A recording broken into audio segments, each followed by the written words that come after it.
اب اسلام کی علم بردار الحمدللہ علم نبوی کے حاملین میں اللہ تعالیٰ نے ہمیں شامل ہونے کا موقع دیا۔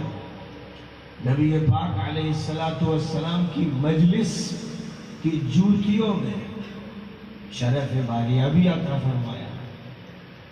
ہم اللہ کا شکر ادا کرتے ہیں کہ اس نے ہمیں ان لوگوں میں شامل کیا جن کے بارے میں نبی پاک علیہ السلام نے فرمایا تھا يحمل هذا العلم من كل خلف عدول ينفون عنه تحريف الغالين وانتحال المبطلين وتأويل الجاهلين۔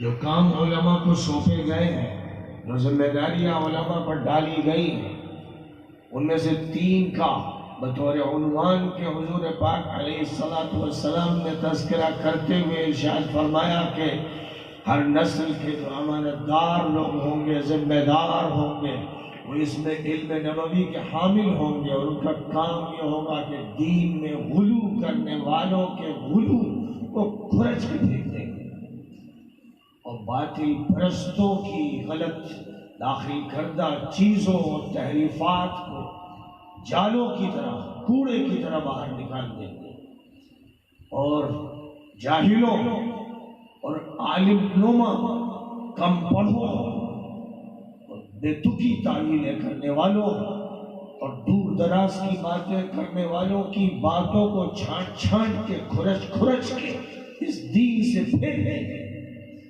یہ کام علماء کو سونپا گیا۔ ہر دور کے علماء کی یہی ذمہ داری تھی، اور آج کے علماء کی بھی یہی ذمہ داری ہے۔ چیلنج قبول کرنا اور چیلنج دینا، معرکہ قبول کرنا اور معرکہ برپا کرنا سطح نکار رہا ہے ازل سے تا امروز۔ چراغ مصطفی سے شرار ابو لہبی، چراغ مصطفی کن کے ہاتھ میں ہے؟ شرار ابو لہبی کے کون نمائندہ ہیں؟ حق و باطل کی ایک کشمکش ہے۔ جنت میں آدم کے خلاف عزازیل نامی جن، جس کو ابلیس کا وصف دیا گیا، نے شروع کی تھی۔ اس دنیا میں پھر اللہ کی طرف سے جب بھیجا گیا تو ارشاد فرما دیا گیا کہ اہبطوا بعضکم لبعض عدو، اترو یہاں سے، تم ایک دوسرے کے دشمن رہو گے۔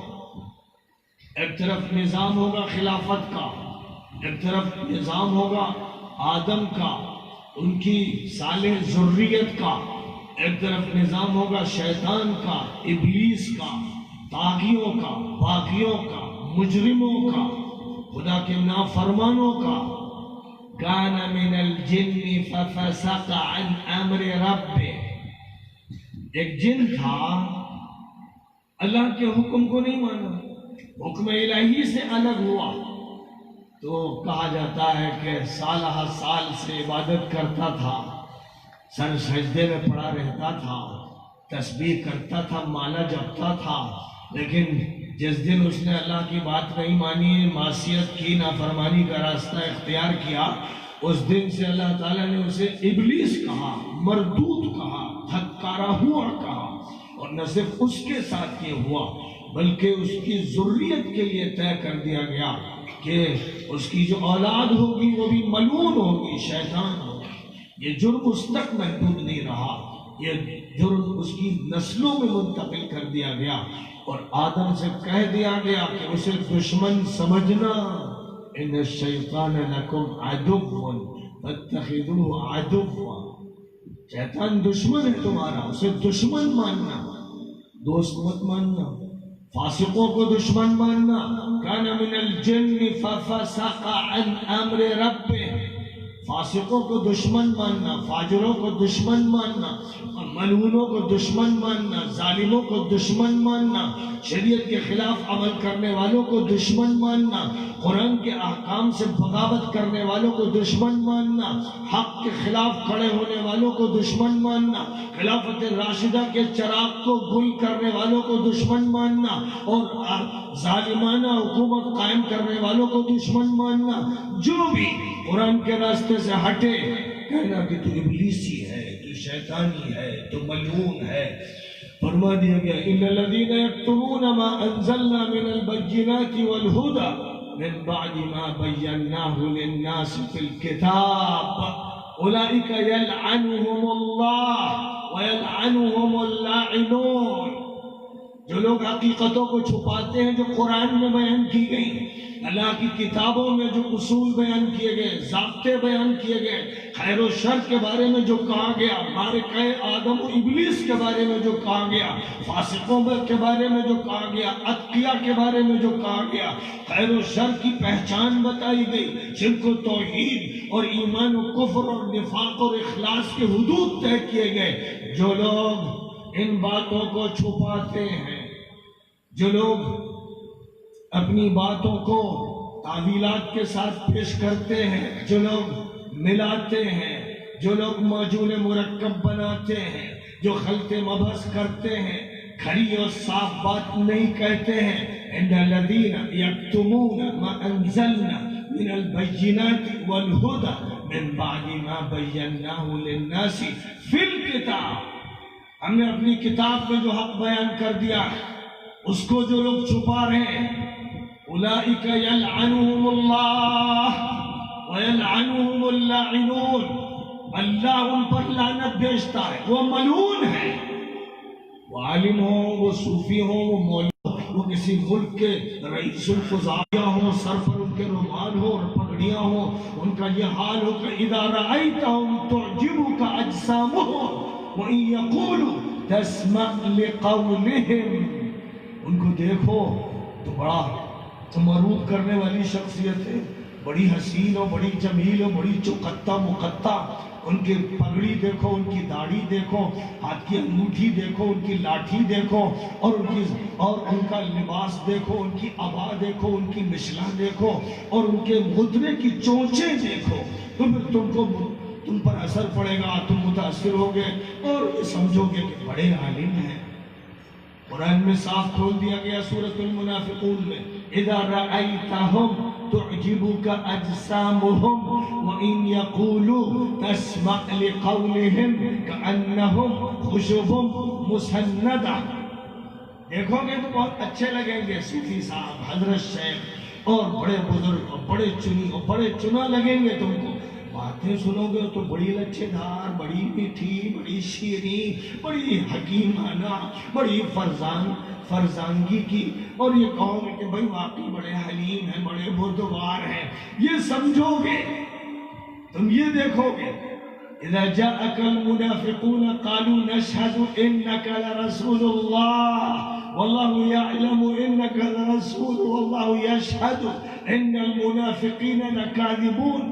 اے نبی، آپ کے پاس آتے ہیں تو بڑا زور کا سلام مارتے ہیں، جھک کا مصافحہ کرتے ہیں، پیر چوم لینا چاہتے ہیں، اور یہ کہتے ہیں کہ آپ تو اللہ کے رسول ہیں، حضرت ہیں، شیخ المشائخ ہیں، پیر مغاں ہیں، آ کے یہ کہتے ہیں، اور اللہ کہتا ہے کہ یہ جھوٹے ہیں، ان کے ظاہر پر مت جاؤ، ان کا ظاہر مت دیکھو، ان کے دل میں جھانکو اگر جھانک سکتے ہو، اور ان کے دل میں جھانکنے کے لیے ان کے اعمال ہیں جو چھلکتے ہیں، برتن میں وہی ہوتا ہے جو نکلتا ہے، برتن میں دودھ ہے تو دودھ چھلکے گا، برتن میں پیشاب ہے تو پیشاب چھلکے گا، جب سے باتیں چھلکتی ہیں تو پتہ چلتا ہے کہ اس لباس میں، اس کیپسول میں اندر زہر ہے، اس کیپسول میں غلاظت اور نجاست ہے، اس وقت پتہ چلتا ہے جب ان کے جسم کے اندر کا بیرون ہو جاتا ہے، جب ان کی پہچان ہو جاتی ہے، اس وقت پتہ چلتا ہے کہ یہ لوگ کون۔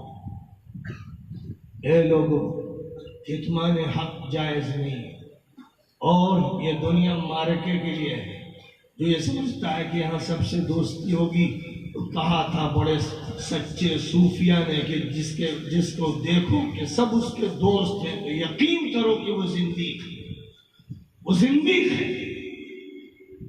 سب سے زیادہ انبیاء کے دشمن ہوتے ہیں، جب وہ کھڑے ہوتے ہیں تو پورا علاقہ دشمن ہوتا ہے، پھر دھیرے دھیرے کافروں، مشرکوں، ملحدوں سے ٹوٹ کر افراد آتے ہیں، جو اولین دور میں آتے ہیں، مصیبتوں کو جھیلتے ہیں، آزمائشوں کو جھیلتے ہیں، وہی کھڑے ہوتے ہیں، وہی سچے ہوتے ہیں۔ اور جو چڑھتے سورج کی پوجا کرتے ہیں وہ آتے ہیں ملتے ہیں پھر مرتد ہوتے ہیں، فاسق ہوتے ہیں، فاجر ہوتے ہیں، کیونکہ ان کا ایمان دل کی گہرائیوں سے نہیں تھا، قربانیوں کے لیے نہیں تھا، مال غنیمت کے لیے تھا۔ یہی بیانات ہیں جو سورہ بقرہ میں ہے، سورہ آل عمران میں، سورہ نساء میں، سورہ براءہ میں، سورہ منافقون میں، پورا قرآن اس سے بھرا پڑا ہوا ہے۔ اب جو ان حقیقتوں کو چھپا رہے ہیں، بات کھول کے بیان کر نہیں رہے، ان کے بارے میں اللہ نے فرمایا ملعون ہے، وہ ملعون ہے۔ خوب یاد رکھو وہ کیسے ہی نظر آ رہے ہو، لیکن اولئک یلعنہم اللہ ویلعنہم اللاعنون۔ اب اے میرے بزرگوں، دوستوں، بھائیوں، نبی کی بعثت کیوں ہوئی تھی؟ اللہ بتاتا ہے والذی ارسل رسولہ بالہدی ودین الحق لیظہرہ علی الدین کلہ ولو کرہ المشرکون۔ وہ اللہ ہے جس نے اپنے پیغمبر کو ہدایت اور دین برحق دے کر اس لیے بھیجا تاکہ اللہ ان کے نظام کو، ان کے دین کو، ان کے طریقہ حیات کو، ان کے فکر کو تمام ادیان پر، تمام مذاہب پر، تمام افکار پر، تمام نظریات پر غالب کر دے، اس لیے بھیجا۔ اور غلبے کے لیے بھیجا تو بس معرکہ شروع ہو گیا۔ صفا کی پہاڑی پر چڑھ کر تقریر فرما رہے ہیں، اور تقریر میں صرف یہ کہہ رہے ہیں کہ اے لوگوں، لا الہ الا اللہ کو تسلیم کرو تو کامیاب ہو جاؤ گے۔ لیکن چچا گھر کا ایسا فرد کہ جس سے امید تھی کہ وہ نصرت کے لیے کھڑا ہوتا، وہ چچا ابو لہب کہتا ہے تبا لک سائر الیوم الہذا جمعتنا، تیری تباہی ہو، اس لیے تو نے اکٹھا کیا تھا۔ اور جب وہ یہ کہتا ہے تو نبی حلیم و بردبار بن کے یوں نہیں کہتے، حکمت کا تقاضا ہے کہ کوئی بات نہ کی جائے، کوئی رد عمل نہ ہو، معاف کر دیا جائے، یہ تقاضا ہے۔ اللہ حلیم ہے، بندے کو حلیم بننا چاہیے۔ اللہ کہتا ہے تبت یدا ابی لہب وتب ما اغنى عنه ماله وما كسب سيصلى نارا ذات لهب وامرأته حمالة الحطب في جيدها حبل من مسد۔ ابھی نبی کے ماننے والے چند لوگ ہیں اور صفا پہاڑی پر تقریر ہو رہی ہے، تو چچا جو لیڈر ہے، چودھری ہے، وہ یہ کہہ رہا ہے، اس کے جواب میں اللہ کہہ رہا ہے کہ صرف ابھی نہیں، ہر وقت اسے پڑھو، نمازوں میں پڑھو، نماز سے باہر پڑھو، ہر ملک میں پڑھو، ہر شہر میں پڑھو، تا قیامت پڑھو، اسے کہتے رہنا۔ ابو لہب کے ہاتھ ٹوٹ گئے، وہ ہلاک ہو گیا، نہ اس کا مال کام آیا نہ اس کی کمائی، وہ ایسی آگ میں جھلسے گا جو شعلوں والی ہے۔ اور اس کی بیوی بھی جو نبی کے راستے میں کانٹے بچھاتی تھی، اس کی بیوی بھی اس کی گردن میں جوٹ کی کانٹے دار رسی پڑی ہوگی جس سے فرشتے اسے گھسیٹ کے جہنم میں پھینک دیں گے۔ اس سے زیادہ صاف بات ہو سکتی ہے؟ چھوٹی سی اقلیت، پوری اکثریت دشمنوں کی ہے، کافروں کی ہے، ملحدوں کی ہے، چند مسلمان ہو تو بات تو یہ ہونی چاہیے تھی کہ معاف کرو، چچا ہے، برداشت کرو، کچھ نہیں کہنا چاہیے۔ یہ سنتے آپ آج کے مولوی ہوتے تو فتوے لے کے آ جاتے ہیں، آج کے مشائخ ہوتے تو عفو و کرم کا سبق پڑھاتے ہیں۔ اللہ ان پر لعنت کرتا، لیکن وہ یہ کرتے کیونکہ وہ منافقین میں تھے، ہیں اور رہیں گے۔ اللہ نے کیا کیا؟ سنا دو، مکے کے پہاڑوں پہ سناؤ، وادیوں میں سناؤ، بازاروں میں سناؤ، بتا دو کہ جو ٹکرائے گا اللہ سے اور رسول اللہ سے اس کا حشر یہ ہوگا تبت یدا ابی لہب وتب ما اغنى عنه ماله وما كسب سيصلى نارا ذات لهب وامرأته حمالة الحطب في جيدها حبل من مسد۔ یہ ہے معرکہ، ابھی کلامی معرکے کا دور ہے۔ جب معرکے کا دور دوسرا آئے گا مدینہ منورہ میں تو بدر کی جنگ ہوگی، احد کی جنگ ہوگی، خندق کی جنگ ہوگی، وہ دور دوسرا ہوگا۔ لیکن پہلا دور ہے کلامی معرکے کا.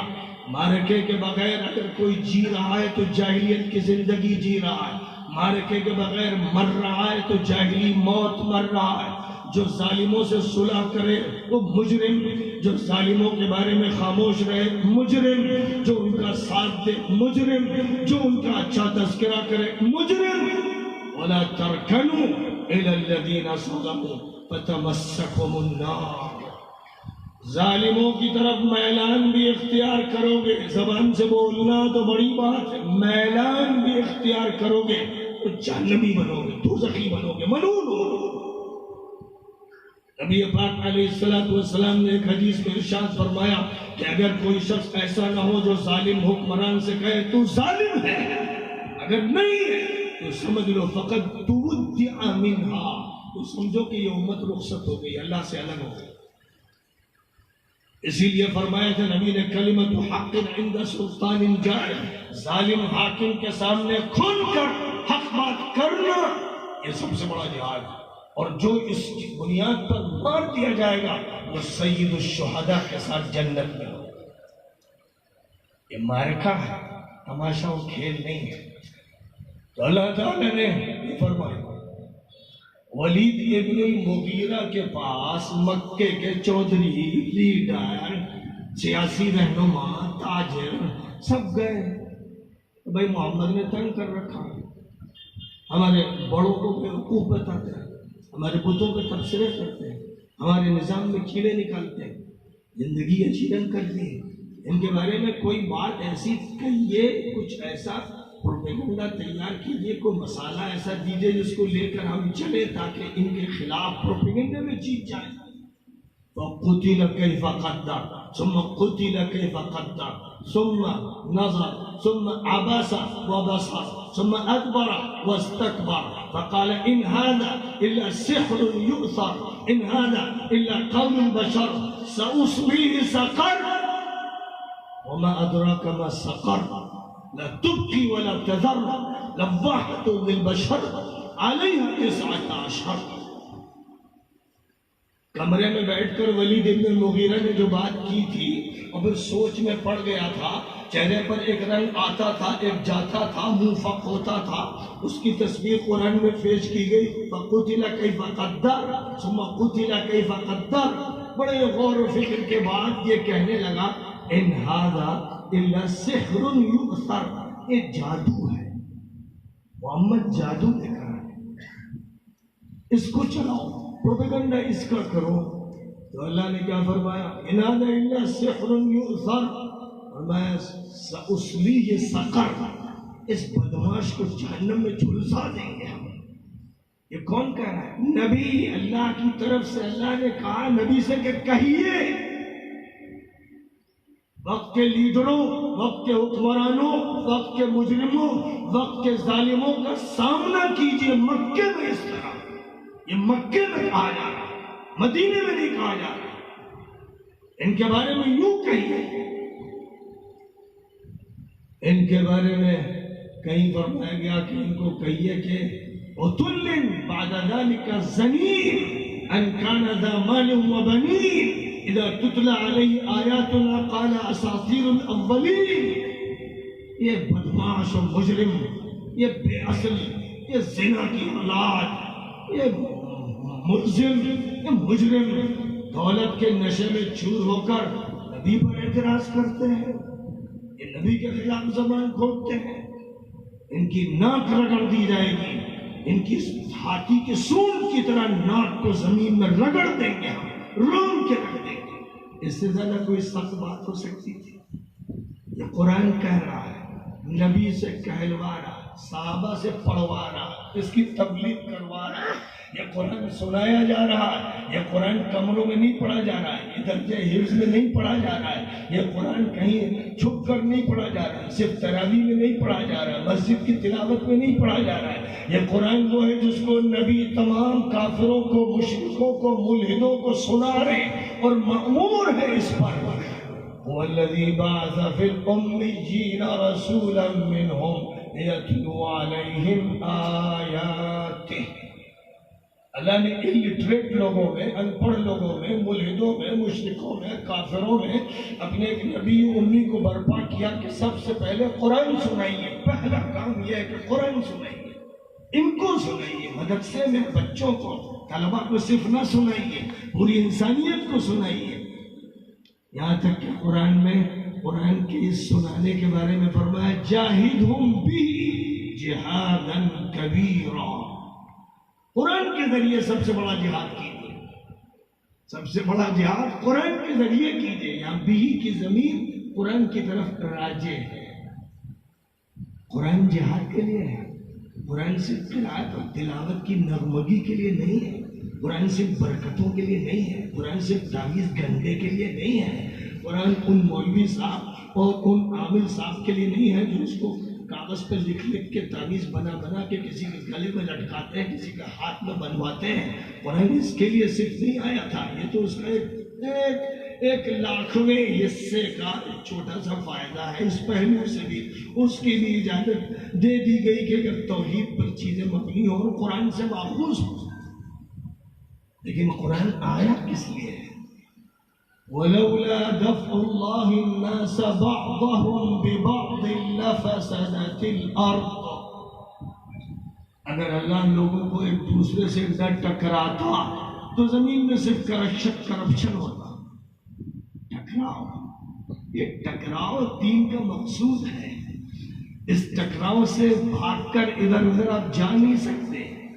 اللہ تعالیٰ نے جب یہ فرمایا تھا وَإِن طَائِفَتَانِ مِنَ الْمُؤْمِنِينَ اقْتَتَلُوا فَأَصْلِحُوا بَيْنَهُمَا فَإِن بَغَتْ إِحْدَاهُمَا عَلَى الْأُخْرَى فَقَاتِلُوا الَّتِي تَبْغِي حَتَّى تَفِيءَ إِلَىٰ أَمْرِ اللَّهِ.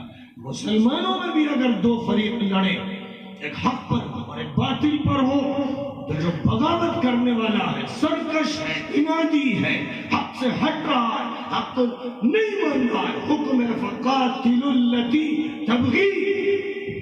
اس سے جنگ کرو جو باغی. یہ قرآن کا حکم ہے. یہی وہ حکم تھا جس کو علی نے نافذ کیا تھا، اور پہلے دور سے یہ احکام عمل میں لائے جا رہے ہیں. نبی پاک علیہ السلام کی بعثت اس لیے ہوئی تھی کہ آپ باطل سے تصادم کریں، باطل سے مکہ مکرمہ میں کلامی جنگ کریں، اور مدینے میں معرکہ ہتھیاروں کے ساتھ برپا کریں. یہ اسلامی نظام ہے. اب قرآن اس لیے آیا تھا کہ معاشرے کی اصلاح ہو، معاشرے میں شراب نہ رہے، معاشرے میں جوا ختم ہو جائے، معاشرے میں بے حیائی ختم ہو جائے، اوریانیت ختم کر دی جائے، معاشرے میں اب قاعدہ گری کے اڈے باقی نہ رہے، معاشرے میں کوئی طاقتور کسی کمزور پر ظلم نہ کر سکے، معاشرے میں کسی طرح کی برائیاں نہ ہو، جھوٹ نہ ہو، غیبت نہ ہو، چغلیاں نہ ہو، مسخرہ پن نہ ہو، کسی کا مذاق نہ اڑایا جائے، کسی کو حقیر نہ قرار دیا جائے. کوئی فاسق آ کر اطلاع دے تو اس کی اطلاع نہ مانی جائے جب تک براہ راست تحقیق نہ کر لی جائے. قرآن یہ ہدایات دے رہا تھا، نبی ان کا نفاذ کر رہے تھے. ایک ایسے صاف ستھرے معاشرے کو قائم کرنے کے لیے آپ کی بعثت ہوئی تھی. کام کا آغاز مکہ مکرمہ سے کیا گیا، کام کو تکمیل مدینہ منورہ میں پہنچا دی گئی، اور فرمایا گیا الیوم اکملت لکم دینکم واتممت علیکم نعمتی ورضیت لکم الاسلام دینا. آج دین میں نے مکمل کر دیا، اپنے انعامات تم پر تمام کر دیا، اور الاسلام کو میں نے منظوری دی ہے.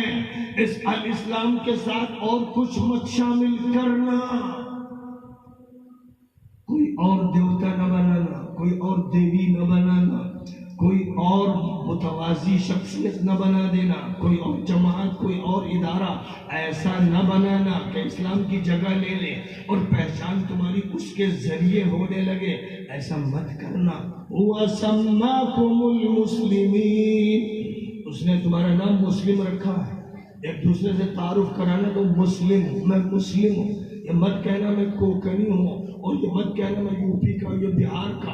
یہ کہنا تو تعارف کے لیے کہنا، فصل کے لیے مت کہنا، تقسیم کے لیے مت کہنا، دوری بنانے کے لیے مت کہنا.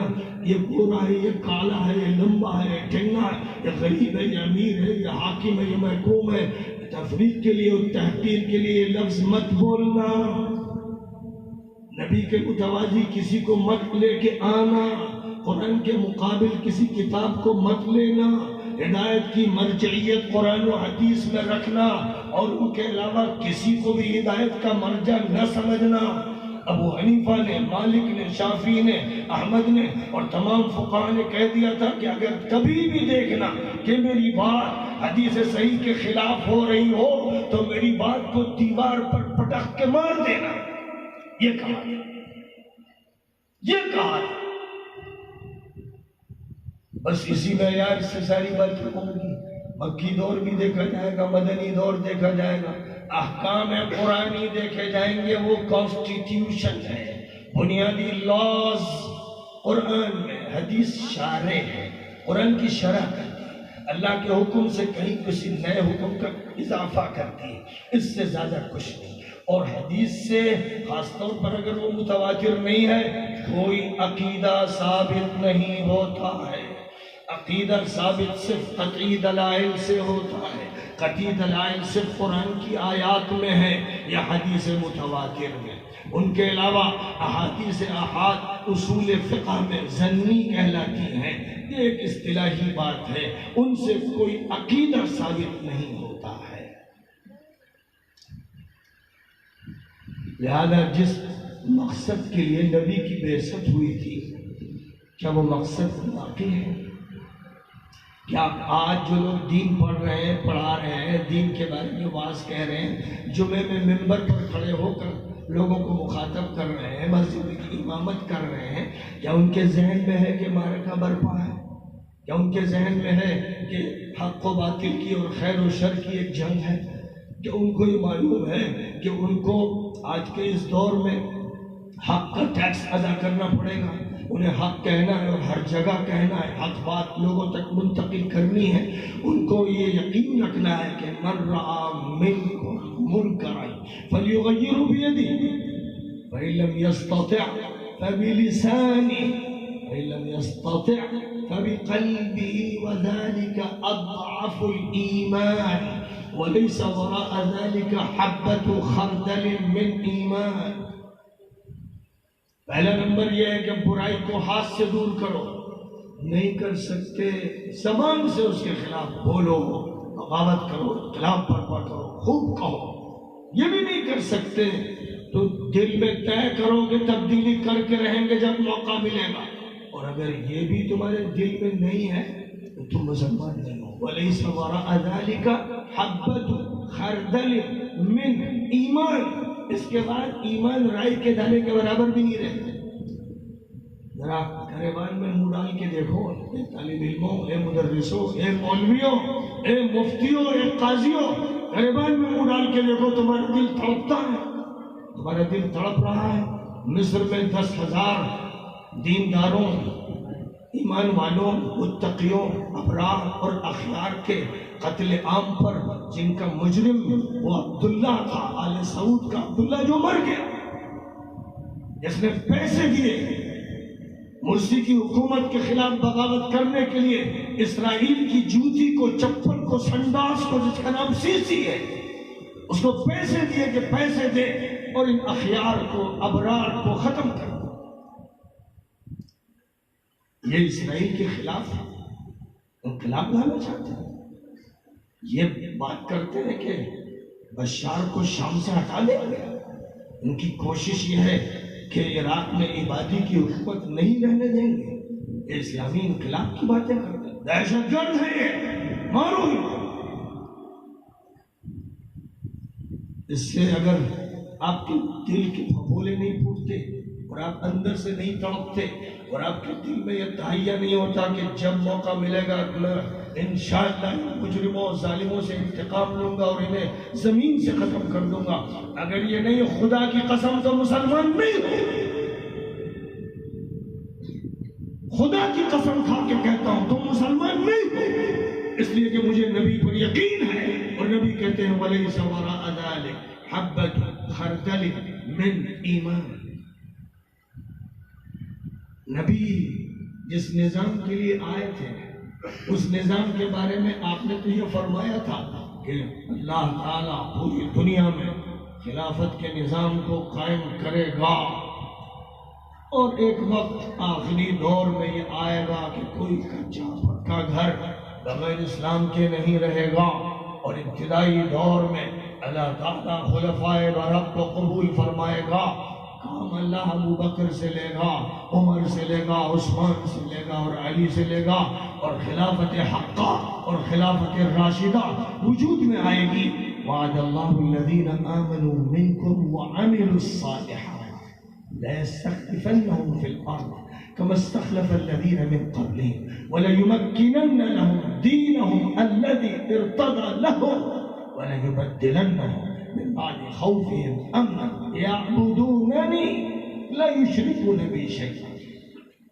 جو مومن ہوں گے، صالح ہوں گے، ابرار ہوں گے، اخیار ہوں گے، اتقیاء ہوں گے، اس شرط کے ساتھ، یہ شرط ہوگی اور یہ شرط پوری کی خلفائے اربعہ نے، اللہ تعالیٰ نے ان کے ذریعے خلافت راشدہ کا نظام قائم کیا، اور نبی پاک علیہ السلام کے تیار کردہ اصحاب نے اسپین سے لے کر ترکستان اور چائنا اور ہندوستان تک، اور وہ انہوں نے نہیں تو ان کے تابعین نے فتوحات کر کے دکھا دی، لاکھوں کروڑوں انسانوں کو حلقہ اسلام میں داخل کر دیا۔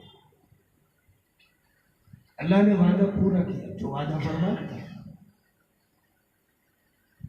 جس اللہ نے یہ وعدہ فرمایا تھا، جس اللہ نے پھر نبی پاک علیہ السلام کو بذریعہ وحی مطلع فرما دیا تھا کہ آگے کا دور کیسا ہوگا، تو آپ نے فرمایا تھا سَتَكُونُ الْخِلَافَةُ بَعْدِي 30 سَنَةً ثُمَّ مُلْكٌ عَضُوضٌ ثُمَّ جَبْرِيَّةٌ وَعُتُبٌ۔ میرے بعد صرف 30 سال خلافت رہے، میرے بعد صرف 30 سال خلافت رہے، اس کے بعد کا دور سالمانہ حکومت کا ہوگا، بادشاہت کا ہوگا، جو عضوض ہوگی۔ یہ روایت تمام محدثین کے نزدیک صحیح ہے، حجت ہے، اس میں کہیں پر بھی کوئی جھوٹ نہیں ہے، سب اس کی صحت کو مانتے ہیں، معنی میں کوئی اختلاف نہیں ہے، سب اس پر ایمان رکھتے ہیں، اور نبی پاک کہہ رہے ہیں۔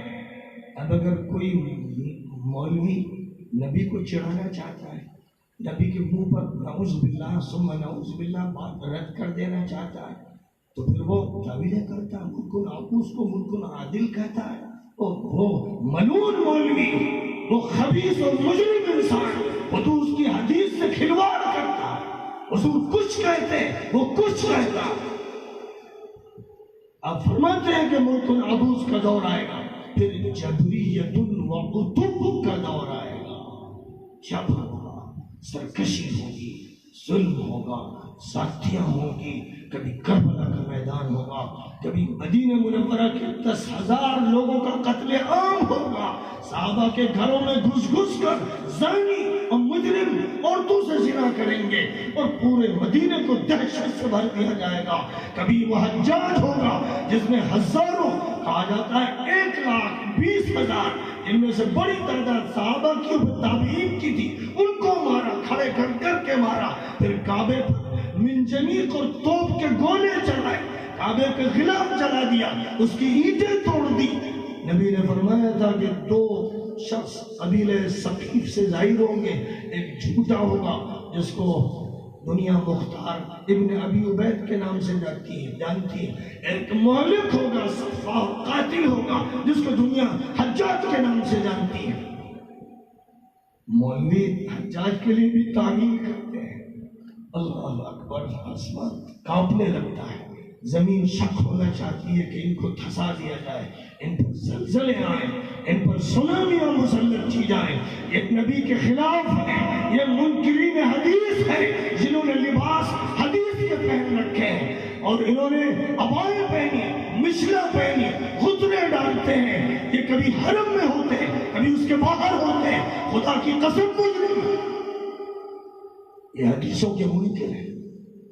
حضور نے صاف فرمایا صحیح حدیثوں، صحیح حدیثوں، کھلی حدیثوں میں، من عاد علی فقد عادانی، علی سے جو دشمنی کرے گا وہ میرا دشمن ہے، من عاد علی فقد عادانی، علی کو جو اذیت پہنچائے گا وہ مجھے پہنچائے گا، من سب علی فقد سبنی، جو علی کو گالی بکے گا، برا کہے گا، سب و شتم کرے گا، وہ مجھے گالی دے رہا ہے۔ صاف سری حدیثیں، لیکن حیرت ہوتی ہے کہ وہ مولوی جن کو چاہیے تھا کہ حدیث سناتے، حدیث بتاتے، وہ تعویلیں کرتے ہیں، ادھر ادھر کی باتیں کرتے ہیں، وہ علی پر سب و شتم کی بھی تعویل کرتے ہیں۔ ایسے خبیث النفس، ایسے مجرم انسان ہیں، یہ وہی لوگ ہیں جن کے بارے میں اللہ نے فرمایا اولئک یلعنہم اللہ ویلعنہم اللاعنون۔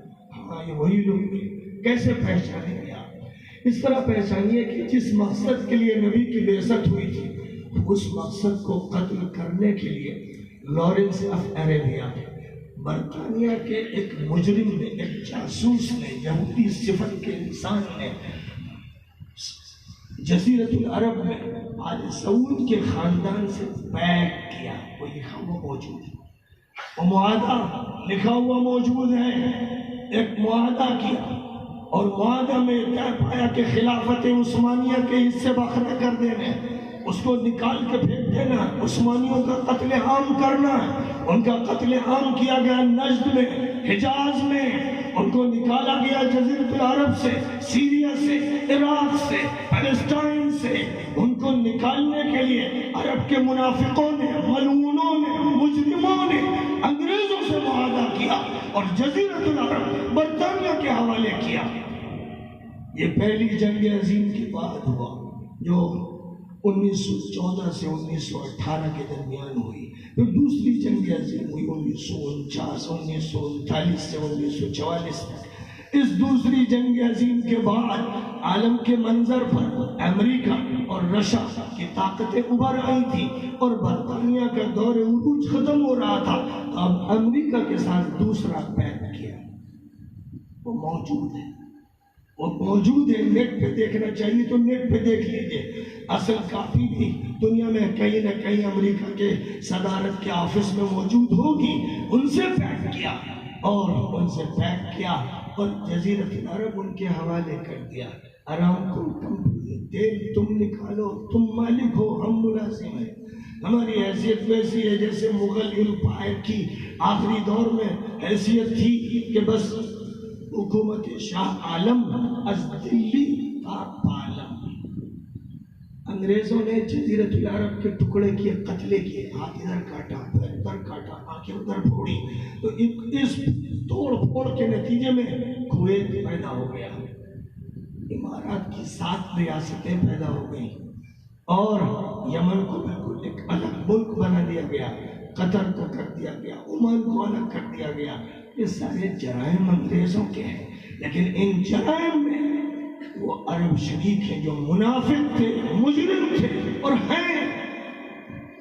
انہوں نے پوری شرکت کے ساتھ اس کے حصے بکھرے کیے۔ نبی برپا ہوئے تھے کہ پورے جزیرۃ العرب کو دنیا کا حرم بنا دینا، اس لیے انتقال سے پہلے امت مسلمہ سے کہا اخرجوا الیہود والنصارى من جزیرۃ العرب۔ فرمایا لا یبقى دینان فی جزیرۃ العرب، دیکھو یہودیوں اور عیسائیوں کو پورے جزیرۃ العرب سے نکال۔ وہ سیریا میں رہ سکتے ہیں، عراق میں رہ سکتے ہیں، اور جگہوں پہ رہ سکتے ہیں، جزیرۃ العرب میں۔ یہ سمجھنا کہ سعودی عرب کو جزیرۃ العرب کہتے ہیں، اس میں کویت بھی داخل ہے، تمہارا یہ دبئی بھی داخل ہے، جو آہرات اور دائرات اور زانیات اور زانیوں کا مرکز بنا ہوا۔ وہ ابو ظبی بھی داخل ہے، جہاں شراب بھی ہے، زنا بھی ہے، کعبہ گری کے اڈے بھی ہیں، ہر طرح کا فساد کھلے بندوں ہے۔ یہ جزیرۃ العرب ہے۔ اس جزیرۃ العرب میں بے حیائی کے اڈے ہیں، اس جزیرۃ العرب میں کفر ہے، الہاد ہے، شرک ہے، کمیونزم ہے، ہر بدماشی ہے۔ ہر 5 اسٹار ہوٹل، ہر 7 اسٹار ہوٹل میں چلے جاؤ اور دیکھو کیا ہو رہا ہے۔ جو کعبہ گری کے اڈے محلوں میں ہوتے تھے، اب آج وہ ہائی فائی 5 اسٹار ہوٹلوں میں، 7 اسٹار ہوٹلوں میں۔ شہزادوں کے گھر میں چلے جاؤ، اور جب شہزادے لندن جاتے ہیں، پیرس جاتے ہیں، برلن جاتے ہیں، واشنگٹن جاتے ہیں، کسی بھی بیچ پہ جاتے ہیں تو وہ کیا کرتے ہیں؟ کتنی حسینائیں ان کے بغل میں ہوتی ہیں، کتنی ننگی عورتیں ان کے ساتھ ہوتی ہیں، کتنے ناچ اور گانے ہوتے ہیں، کتنی شراب کی بوتلیں ہوتی ہیں۔ مجھ سے پوچھنا چاہتے ہو تو میں بھی بتا سکتا ہوں، لیکن اس کی رپورٹ برٹش انٹیلیجنس سے پوچھ لو، جرمن کی انٹیلیجنس سے پوچھ لو، تم یہ باتیں فرانس کی پولیس سے پوچھ لو، وہ تمہارے سامنے اتنی فائلیں پیش کریں گے کہ چیخ کے باہر کرو گے، کلیجے پھٹ جائیں گے۔ اگر تمہارے اندر ایمانی غیرت ہوگی تو چیختے چیختے مر جاؤ گے۔ جزیرۃ العرب کو بے حیائی سے، شراب سے، جوئے سے پاک کرنے کے لیے نبی کی بعثت ہوئی۔ آج پورے جزیرۃ العرب میں جوئے کے اڈے ہیں اور ہر جگہ سودی بینک ہے، American bank, Dutch bank, French bank, British bank, اور اب تو آپ جانتے ہیں کہ اسرائیل سے بغل گیر ہو رہے ہیں وہاں کے منافق حاکم، اور اس کے ساتھ صدی کا سودا کر رہے ہیں، اور اسرائیل سے اور جزیرہ نما سینا سے جو لگا ہوا علاقہ ہے وہاں پر ننگی عورتوں کے لیے بیچز بنائے جا رہے ہیں۔ پورے ملک میں سینما گھر قائم ہو رہے ہیں، تھیٹر قائم ہو چکے ہیں، تیزی سے ہو رہے ہیں۔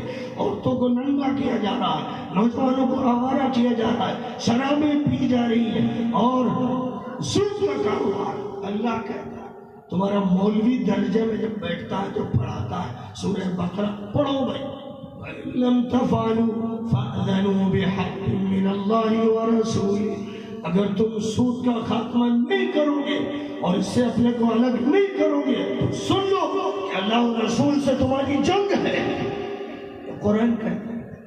کبھی تم نے اس سودی نظام سے جنگ چھیڑی؟ کبھی تم نے یہ کہا کہ جزیرۃ العرب میں ہم اس کو برداشت نہیں کر سکتے؟ پوری دنیا میں کیا ہو رہا ہے کیا نہیں ہو رہا ہے ایک الگ بات۔ جزیرۃ العرب پوری دنیا کا حرم ہے، اور اس کا حرم وہ سرزمین ہے جس کو حضور پاک نے حرم قرار دیا، اس کا بھی حرم وہ مسجد حرام ہے جس مسجد حرام میں نمازیں پنج وقتہ کعبہ مقدسہ کے سامنے ادا کی جاتی، اس کا حرم کعبہ مقدسہ ہے۔ آپ کو معلوم ہوگا 2-3 سال سے حج اسرائیلی کمپنی کی سیکورٹی میں ادا کیا جا رہا ہے۔ یہ بات ہم لوگ تو 3 سال سے کہتے تھے، اس سال حضرت مولانا ولی رحمانی صاحب دامت برکاتہم خانقاہ کے پیر بھی ہیں، امیر شریعت بھی ہیں، پرسنل بورڈ کے وہ جنرل سیکریٹری بھی ہیں، انہوں نے بوانگ دہل کئی اخبارات میں بیانات دیے کہ حرمین کی سیکورٹی اسرائیلی کمپنی کو دی گئی ہے۔ مولوی اتنے مشاق ہیں، اس طرح سے اس کو گزارا کہ اس پر بحث ہی نہ ہو پائے، کیونکہ اگر وہ غلط کہہ رہے ہیں تو ان کو امارت شریعہ سے ہٹاؤ، پرسنل بورڈ کی جنرل سیکریٹری شپ سے ہٹاؤ، زبان پکڑ لو، اور اگر صحیح کہہ رہے ہیں تو آل سعود کا گریبان پکڑو، کھل کے حق بات کہو۔ لیکن اے ملعون مولویوں، اے منافق مولویوں، اے گھپلا کرنے والے مولویوں، اے حرام ٹکڑوں پہ پڑھنے والوں، سعودیہ کا جو پیسہ ہے خدا کی قسم حرام، وہ پیسہ بیت المال میں جمع نہیں ہوتا، وہ پیسہ ابو بکر و عمر و عثمان و علی کے نظام کے تحت نہیں چلتا۔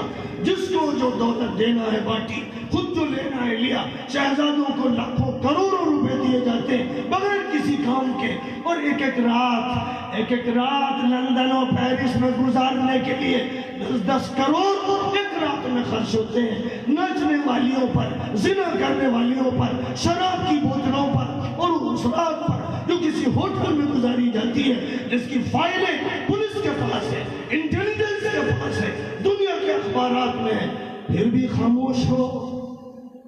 بے حدیث پڑھانے والوں، قرآن پڑھانے والوں، تمہاری غیرت کہاں گئی؟ تمہاری حیا کہاں چلی گئی؟ تمہارے اندر حدیث پر عمل کیوں ختم ہو گیا؟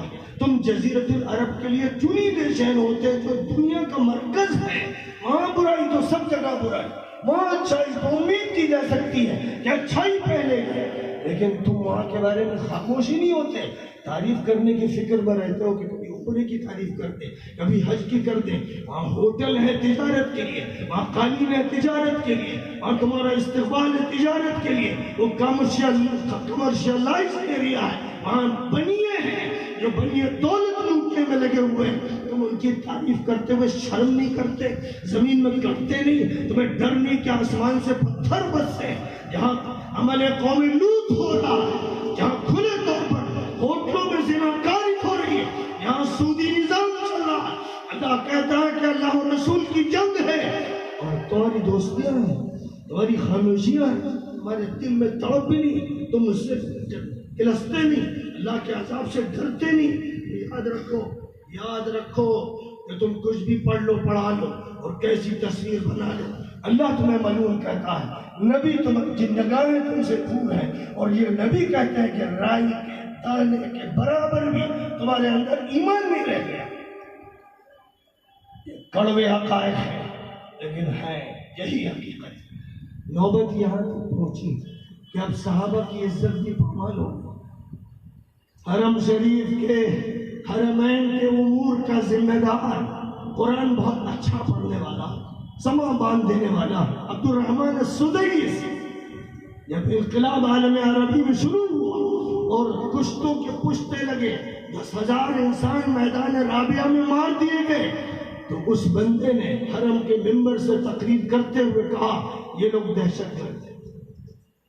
سعودی عرب کی وزارت دفاع کی طرف سے ایک بیان آیا کہ سب سے پہلے دہشت گرد ابو الحسن مدنی ہے، جنہوں نے ردۃ ولا ابا بکر کتاب لکھی، جس کا مطلب یہ کہ پوری دنیا مرتد ہو گئی اور ابو بکر کا انتظار ہے۔ سب سے پہلے تکفیری ابو الحسن، دہشت گردی کرنے والے ابو الحسن، وزارت دفاع کی طرف سے یہ بیان آیا۔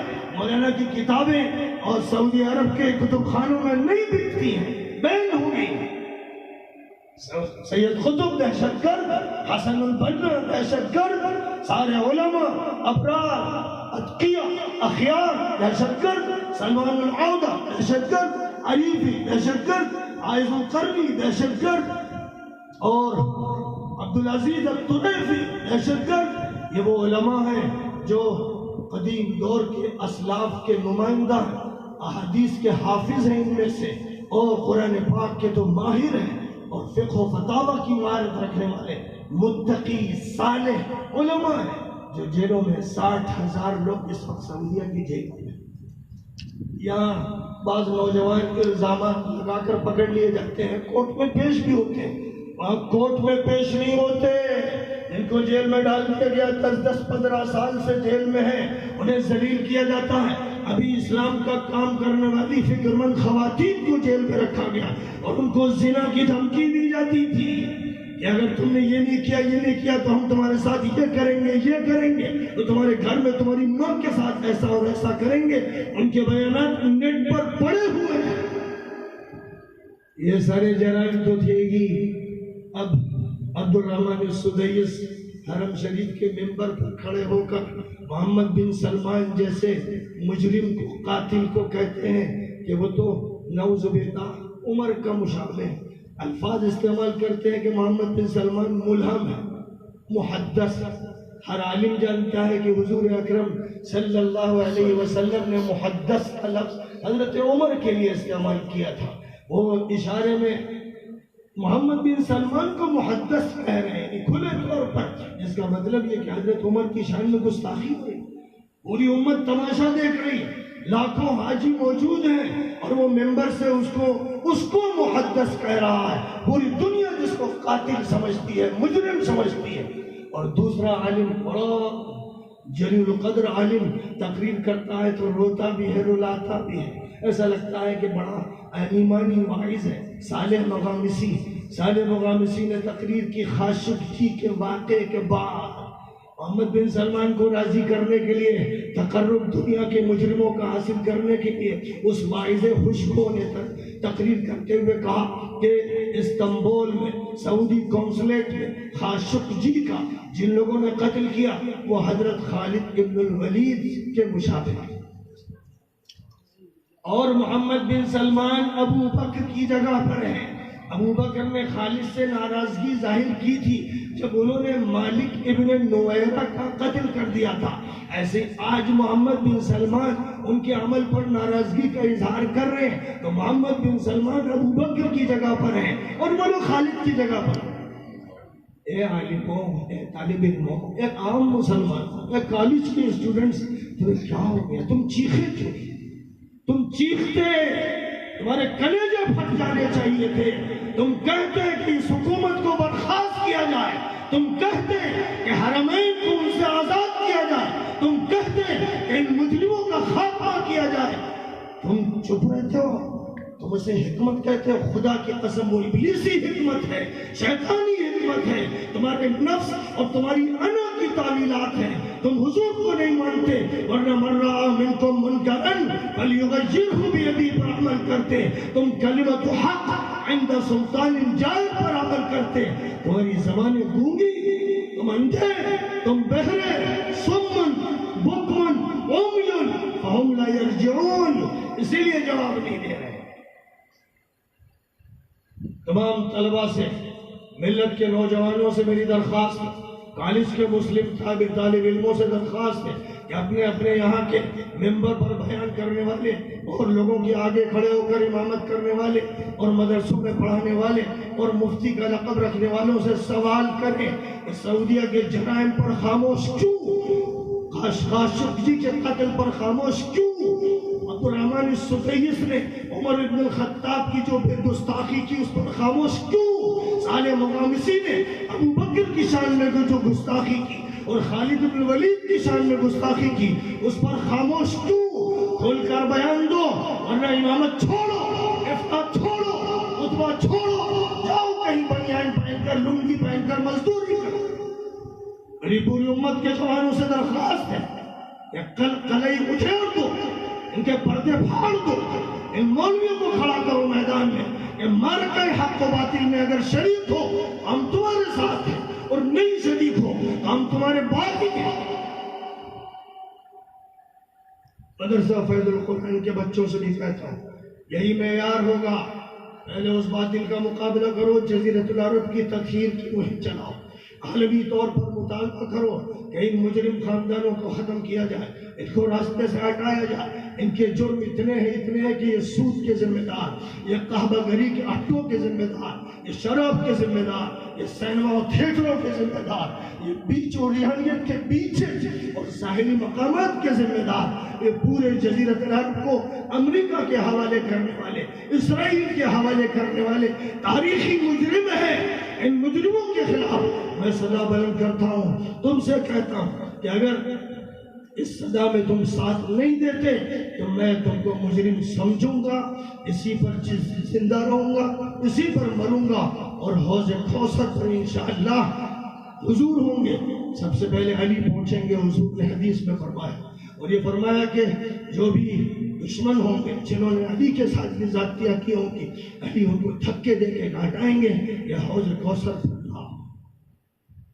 تو تیار رہیں وہ لوگ کہ جو آج ظلم کا ساتھ دے رہے ہیں یا ظلم کے بارے میں خاموش ہیں، کل حضور کی آنکھوں میں آنکھیں تو ڈالنا بڑی بات ہے، حضور کو چہرہ اٹھا کر حوض کوثر پر دیکھ نہیں سکیں گے، وہ کل علی کا سامنا نہیں کر سکیں گے، کل وہ ابو بکر و عمر و عثمان اور حسن اور حسین اور فاطمہ کا سامنا نہیں کر سکیں گے، مجرم ہوں گے، تھکارے ہوئے ہوں گے، ڈھکیل دیے جائیں گے۔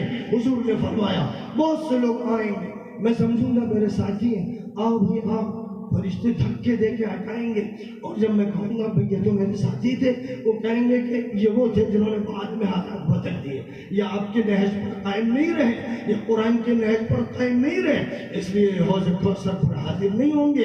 حدیث میں فرمایا گیا کہ حضرت حسن کے پاس معاویہ ابن حدیج آئے جو علی کو بہت گالی بکتے تھے، تو حضرت حسن نے کہا کہ آپ علی کو گالی بکتے ہیں؟ کہا کہ حوض کوثر پہ جب آپ حاضر ہوں گے اور نہیں ہو سکیں گے تو سب سے پہلے علی کو کھڑا ہوا پائیں گے، اور علی ایسے لوگوں کو اس طرح ہٹائیں گے جیسے اونٹوں کو گھاٹ پر سے کھڑا جاتا ہے، یہ انجام ہوگا۔ اللہ اس انجام سے ہماری حفاظت فرمائے، علماء کو فہم عطا فرمائے، حق بولنے کی صلاحیت عطا فرمائے۔ وآخر دعوانا الحمد۔